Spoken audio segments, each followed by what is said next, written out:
Hi students, 9th Max exercise 6.1 first sum from the given figure all the trigonometry ratio of angle B.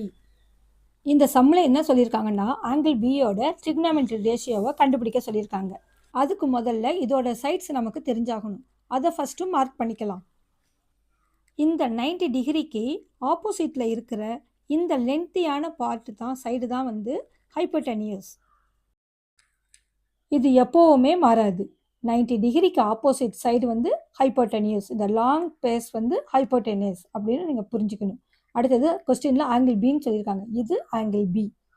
இப்போது இந்த angle B வந்து தீட்டான்னு வச்சுக்கிட்டோம்னா இந்த angle பிக்கு opposite side இதுதான் வந்து ஆப்போசிட் சைடு அப்படின்னு நம்ம புரிஞ்சுக்கணும்.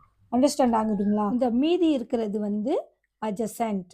எப்போதுமே நினப்பில் வச்சுக்கோங்க, 90 டிகிரிக்கு ஆப்போசிட் சைடு ஹைப்போட்டெனியஸ். ஆங்கிள் எந்த ஆங்கிளில் நம்ம டைரக்ஷனை எடுக்கிறோமோ அதோட ஆப்போசிட் சைடு ஆப்போசிட். பேலன்ஸ் இருக்கிற சைடு வந்து அட்ஜசன்ட். இதை எப்பயுமே நீங்கள் நினப்பில் வச்சுக்கணும். ஓகேங்களா? இப்போ நம்ம சமூகத்தில் போகலாம். நம்மளை வந்து ஆல் trigonometry ரேஷியோன்னு கேட்டிருக்கிறாங்க.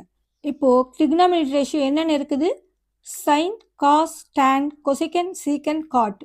இப்போ இந்த 6 trigonometry ரேஷியோவை நம்ம கண்டுபிடிக்கணும். ஃபஸ்ட்டு நம்ம சைன் பியை வந்து ஃபைண்ட் அவுட் பண்ணுவோம். சைனோட formula opposite side by hypotenuse. எழுதிக்குவோம். Sine B equal to opposite side by hypotenuse. இந்த டயக்ராமில் பாருங்கள், ஆப்போசிட் சைடு எது? 9. அப்போது 9 எழுதிக்குவோம். 9 பை ஹைப்போட்டெனியஸ் எத்தனை? 41.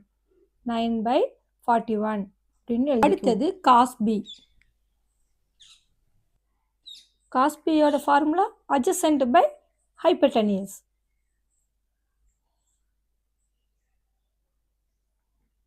இப்போது இதில் அட்ஜசன்ட் எத்தனை? 40 equal to 40 by hypotenuse 41 by 41 எழுதிக்கலாம். Next tan B.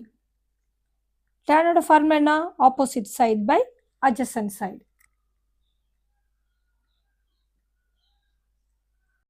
இப்போது இந்த டயக்ராமை பாருங்கள். ஆப்போசிட் சைடு வந்து 9 போட்டுக்குவோம். அட்ஜசன்ட் எத்தனை? 40 போட்டுக்கலாம். இந்த 3ஐயும் கண்டுபிடிச்சாவே போதும். அடுத்ததுக்கு உள்ளதுக்கெலாம் வந்து ஃபார்முலாவை மக்கப் பண்ண தேவையில்லை. இதுங்களோட இன்வர்ஸ் தான் மற்றதெல்லாம். இப்போது சைன் பியோட ரெசிப்ரோக்கல் தான் கொசிகன். இதை எப்படி எழுதுறதுன்னா கொசிகன் பி ஈக்குவல் டு 41 பை 9. இப்போது காஸோட இன்வர்ஸ் தான் வந்து சீக்கன். இப்போது சீக்கன் பி ஈக்குவல் டு இந்த 41 பை 40 அப்படின்னு இதோட ரெசிப்ரோக்கலை எழுதிட வேண்டியது தான். 41 பை 40. நெக்ஸ்ட் வந்து டேன். டேனோட இன்வர்ஸ் தான் வந்து cot. Cot B equal to இப்போது 40 பை 9 அப்படி ரெசிப்ரோக்கலாக எழுதிட வேண்டியது தான். இதோட இந்த சம்மு முடிஞ்சிடுச்சு. வெரி ஈஸியான சம். உங்களுக்கு புரிஞ்சிருக்கோன்னு நினைக்கிறேன்.